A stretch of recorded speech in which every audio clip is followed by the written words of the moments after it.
బయట వాన పడుతుందండి. అయితే ఈవినింగ్ స్నాక్కి వచ్చేసి ఆలూ బజ్జీ అయితే చేస్తున్నాను. బాబు కూడా స్కూల్ నుంచి వచ్చే టైం అయింది.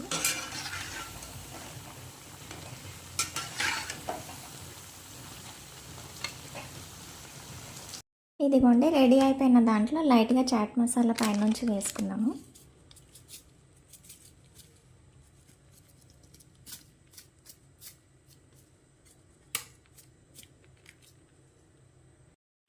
ఇదిగోండి క్రంచీగా బాగా వచ్చాయి. వీడియోస్ నచ్చితే లైక్ చేసి సబ్స్క్రైబ్ చేసుకోండి. Thank you so much. Dinner తర్వాత కేక్ అయితే తింటున్నామండి. ఎంతమందికి ఇలా కేకు అంటే స్పూన్తో కాకుండా ఇలా తిని చూడండి, చాలా టేస్టీగా ఉంటుంది.